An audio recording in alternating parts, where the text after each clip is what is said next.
Hello दोस्तों, मैं आपका दोस्त संजय राज पुरोहित। दोस्तों, आज हम एक नई सीरीज की शुरुआत कर रहे हैं, वो है इकोनॉमिक्स रिलेटेड सीरीज। उसमें मैं कोशिश करूंगा कि छोटी छोटी टर्म्स जो बेसिक है बट उसको अंडरस्टैंड करने में प्रॉब्लम आ रही है, उनको शॉर्ट टाइम पीरियड में, छोटे से टाइम पीरियड में समझाने की कोशिश करूंगा in a fast way. So this is very important and your concept clearing series, so it will clear your concept especially for the economics. So today we'll see what is GDP, economics, GDP and GNP especially. So we start from the economics. What do you understand by the economics?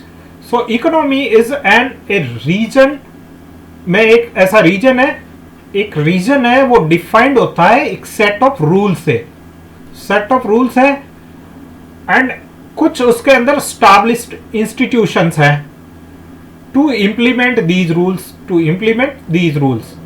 Okay, so एक reason है, वो defined है, set of rules है। अब economy के लिए आपको boundaries की जरूरत नहीं है, इकोनॉमी के लिए हार्ड एंड फास्ट बाउंड्रीज की जरूरत नहीं है। एक जोन है, जैसे कि स्पेशल इकोनॉमिक जोन है, वहां पे कोई बाउंड्री नहीं बनी हुई है, बट वो एक डिफरेंट इकोनॉमी में हम काउंट कर सकते हैं उसको। सो एक इकोनॉमी का मतलब एक रीजन है, वो उसमें एक सेट ऑफ रूल्स अप्लाई होता है और उसमें कुछ एस्टैब्लिश इंस्टीट्यूशन होते हैं, वो सेट ऑफ रूल्स को इंप्लीमेंट करते हैं। That is called the economy. So आपको बेसिकली एज ए डेफिनेशन के रूप में you should know that what is the economy. Okay, come again. So what is economic activity? All those activities which use resources. एक activity जो resource का use कर रही है and create value are called economic activity. So आपने एक resource available है, जैसे रोड है, उसका यूज किया, ट्रांसपोर्टेशन किया, इकोनॉमिक एक्टिविटीज है। एक इंफ्रास्ट्रक्चर बना हुआ है, घर के यूज लेके आपने एक कोई चीज परचेज की है। फार्म एज ए रिसोर्स आपने कुछ उगाया है। सो एक रिसोर्स है, इकोनॉमिक एक्टिविटी है। They include the production, consumption, exchange and distribution. So इतनी सारी, कुछ प्रोडक्ट प्रोड्यूस करो, कुछ कंजम्पशन एक्टिविटी हो, एक्सचेंज हो, डिस्ट्रीब्यूशन हो, this all called the economic activity. एक होती है टर्म अपॉर्चुनिटी कॉस्ट। किसी चीज की अपॉर्चुनिटी कॉस्ट क्या है, ये बहुत बार क्वेश्चन पूछा गया। So cost of sacrificing next और सेकंड बेस्ट अल्टरनेटिव। सो कोई भी उसके अलावा, फॉर एग्जांपल मेरे को टूथपेस्ट का है। सो टूथपेस्ट में मैंने बेस्ट लिया, जैसे दंत क्रांति है, और उसके बाद में पेप्सोडेंट है। सो पेप्सोडेंट सेकंड को लूज करने, मैंने फर्स्ट को लिया, तो सेकंड को जो लूज करने की जो अपॉर्चुनिटी है, जो सेक्रीफाइसिंग कॉस्ट है, उसको अपॉर्चुनिटी कॉस्ट कहते हैं। Okay, so this is important to understand. अब now the important thing, that is what is GDP, gross domestic product. Gross domestic product की बेसिक डेफिनेशन सबको पता है। सो मैं बेसिक डेफिनेशन को जल्दी आपको बता देता हूं। बेसिक डेफिनेशन है total value of final goods and services. So एक इंपॉर्टेंट टर्म क्या है? Values of final goods and services produce in a domestic territory. So important term, domestic territory of an economy in a given accounting year, it's called third है given accounting year. So कोई सा भी accounting year है, financial year है, जैसे अभी हम चल रहे 2021-2022। सो इस फाइनेंशियल ईयर में, यानी कि मार्च 31 यानी अप्रैल 1 से 2021 से मार्च 31 2022 तक का अकाउंटिंग ईयर हो गया। So final goods and services, domestic territory and given accounting year, that is very important. So हम समझेंगे कि गुड्स एंड सर्विसेज क्या हो सकता है। सो यूज बेस्ड क्लासिफिकेशन हम देखेंगे कि गुड्स एंड सर्विसेज किस तरह के होते हैं। उसका गुड्स एंड सर्विसेज का हम बेसिक क्लासिफिकेशन देखेंगे, जो कि यूज बेस है, किस तरह का यूज होता है। सो एक टाइप के होते हैं consumer goods.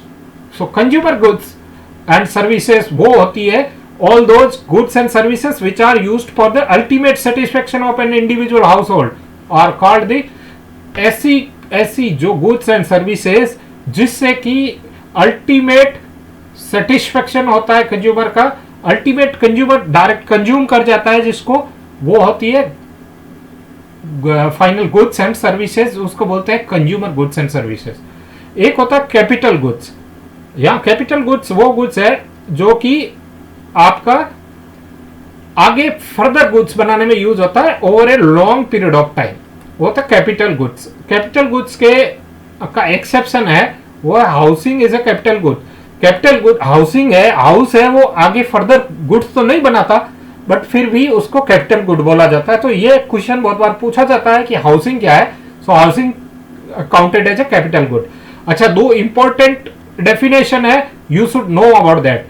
Addition of stock of capital good, capital good से रिलेटेड है कैपिटल गुड। फॉर एग्जांपल एक हाउस मेरे पास है, हाउसिंग कैपिटल गुड है, प्लस उसमें एक और हाउस जोड़ दिया, सो इसको क्या बोलते हैं, इन्वेस्टमेंट बोलते हैं। Addition of a capital good in the stock of capital good is called the investment. So ये इकोनॉमी में इन्वेस्टमेंट, कैपिटल गुड के स्टॉक में एडिशन होना इज ए इन्वेस्टमेंट। अच्छा, यही कैपिटल गुड और ऑल फाइनेंशियल इन्वेस्टमेंट, यानी कि ये जो इन्वेस्टमेंट है, अगर मैं फाइनेंशियल टर्म में कहूं तो all financial investment called the saving, all the financial investment called the saving. So you should no what is saving and what is investment in economy. Economy में investment and saving different होता है, so for all practical purpose addition of the stock of capital good is the investment or all financial investment is called the saving. And third type का goods होता है वो होता है intermediary goods and services.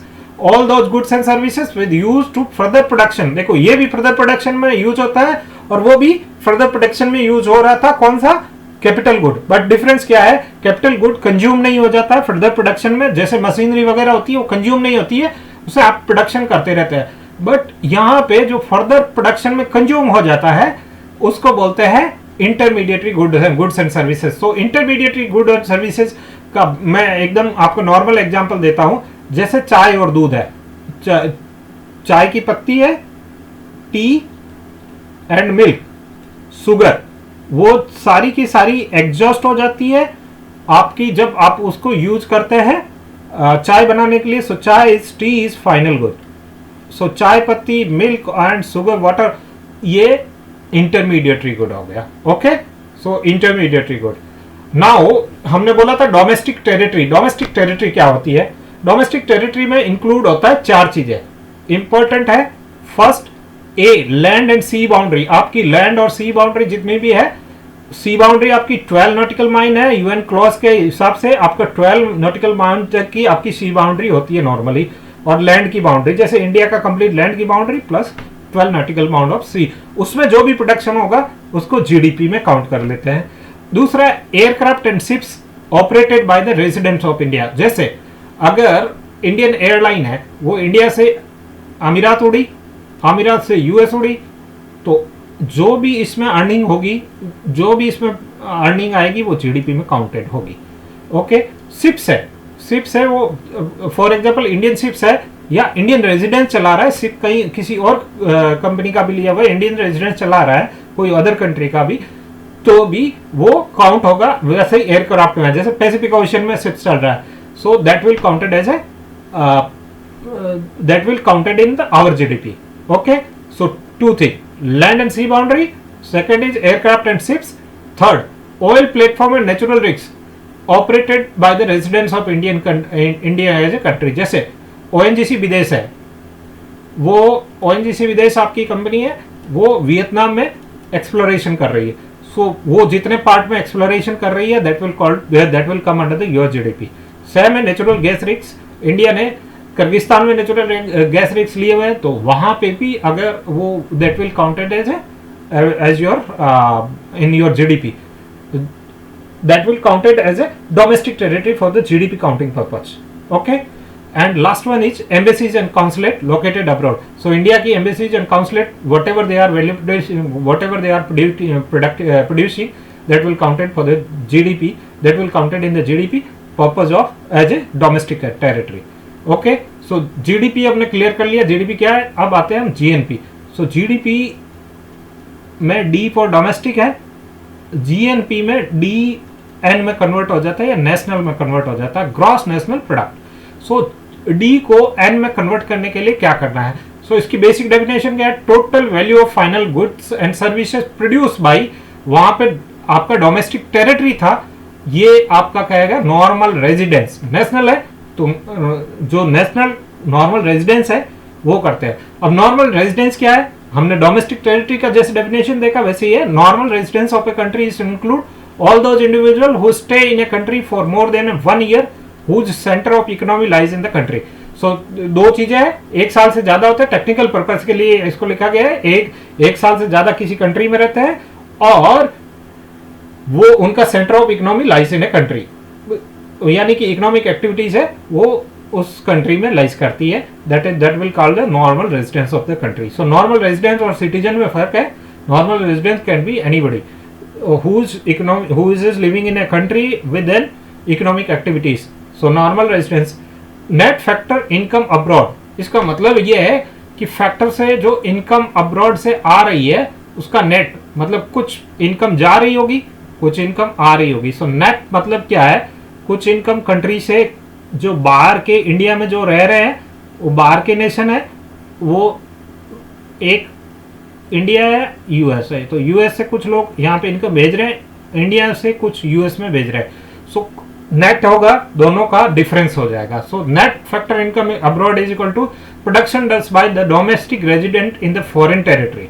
Factor income from the abroad, जो हमारे national है, foreign country में जो प्रोडक्शन कर रहे हैं उसको निगेट करते हैं factor income from the foreign residence, जो यहाँ से फैक्टर इनकम फॉरेन रेजिडेंस बाहर भेज रहे हैं। So GNP is equal to GDP, GDP में नेट फैक्टर इनकम अब्रॉड हम जोड़ देते हैं तो वो हो जाता है जीएनपी। सो जीएनपी, अब डी को एन में कन्वर्ट करने के लिए हमेशा जीडीपी के साथ में net factor income abroad NFAI ये जोड़ देंगे। तो अब कभी भी जीडीपी को जीएनपी में कन्वर्ट करना है तो उसमें नेट फैक्टर इनकम अब्रॉड डाल देंगे। ओके, सो ये आपके लिए हमेशा याद रखने वाली बात है। मैं आगे भी आपको समझाता रहूंगा कि कैसे आपको कौन सी चीज कैसे कन्वर्ट करनी है। सो नो टेंशन, मैं कंप्लीटली इसके ऊपर सारे हमारे छोटी जो कॉन्सेप्ट क्लियर सीरीज कंप्लीट होगी उसी के साथ में you will understand everything. Student and tourist government employees on duty are considered normal residence of their own country. So India का स्टूडेंट भले ही 1 साल से ज्यादा, या गवर्नमेंट ड्यूटी पे जो आदमी है वो भले ही 1 साल से ज्यादा यूएस में रह रहा हो, यूके में रह रहा हो या मिडिल ईस्ट में रह रहा हो, they will count as a, even their economic activity is there but they will count as a normal residence of India only. So normal residence के लिए ये एक्सेप्शन है, ऑल ये एक्सेप्शन है एक। सो आपको नॉर्मल रेजिडेंस का एक्सेप्शन भी पता होना चाहिए, नॉर्मल रेजिडेंस होता कौन है ये भी पता होना चाहिए। So all border worker that are taken as a normal residents of the country to which they belong to, not country in which they, so border worker है, ये border है इंडिया और म्यांमार का। so यहाँ से यहाँ लोग यहाँ भी काम करते हैं, यहाँ भी काम करते हैं, तो जो जिस कंट्री का है वही काउंट होगा उनकी economic irrespective of their economic activity. So basically आपको मैंने क्लियर कर दिया है, GDP plus net factor income abroad equal to gross national product. Okay, so till today it is here completed. Thank you. अगर आपको ये सीरीज पसंद आती है तो आप लोगों को आगे शेयर कर सकते हैं और मेरे चैनल को सब्सक्राइब करिए और इसको बेल आइकन को करिए ताकि मैं रेगुलरली जो भी वीडियो डालूंगा उसका नोटिफिकेशन आपको आता रहे। Thank you.